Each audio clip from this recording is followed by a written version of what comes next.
শুভ সকাল। সবাই কেমন আছো? আশা করছি খুব ভালো আছো এবং সুস্থ আছো। নতুন আরেকটি ব্লগ নিয়ে তোমাদের সামনে হাজির হয়ে গেলাম। তো দেখো, আজকে হইলো পয়লা বৈশাখ, আর পয়লা বৈশাখে সবাইকে শুভেচ্ছা জানাচ্ছি। তো সকলে কেমন কাটিয়েছো প্লিজ কমেন্টে জানিও। আমরাও বেশ ভালোই কাটিয়েছি, কারণ আজকে আমাদের বাড়িতে গোবিন্দ সেবা হবে, কারণ গোবিন্দর ভোগ লাগানো হবে, বৈষ্ণব সেবা হবে, তো কীর্তন হবে আমাদের ঘরে। সেই জন্য আমরা বেশ মজা করে কাটিয়েছি আজকের দিনটা। খুব ভালো লাগছে, সবাই মিলে পরিবারের সবাই সকলে একসঙ্গে ছিলাম আজকে। এই দেখো, দিদি কাজ করতে শুরু করে দিয়েছে সকালবেলা ঘুম থেকে উঠে। তো এদিকে দেখো, আমরা সবাই স্নান করে নিয়েছি। এই যে আমি, দিদি এখানে কীর্তনের রেডিগুলো করে দিচ্ছে, আর আমি ওইদিকে বিছানাগুলো করে দিয়ে তারপরে যে কী জানি করছিলাম আর কি। এই যে দেখো, আমাদের বাচ্চাটাকে কেমন লাগছে প্লিজ কমেন্টে জানিয়ে দিও।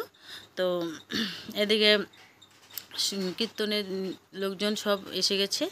তো এই যে আস্তে আস্তে বসছে সবাই, আর এদিকে রান্নাও শুরু হয়ে গেছে।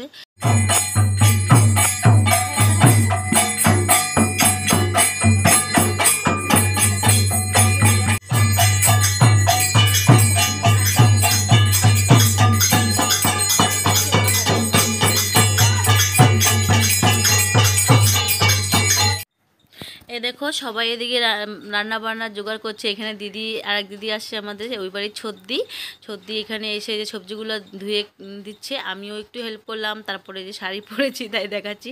আসলে আমাদের শাশুড়ি মা আমাদেরকে শাড়ি দিয়েছে, তো এর জন্যই আর কি দেখছি।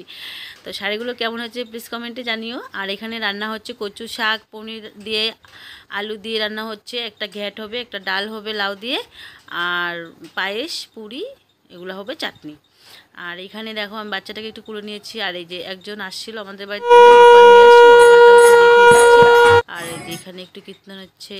আর লাস্টের দিকে এই যে ভাত বসিয়ে একদম সবাইকে সেবা দেওয়াও শুরু হয়ে গেছে, কারণ ভিডিওটা আর চালু রাখতে পারলো না, কারণ আমার মেয়ে শ্যুট করছিল।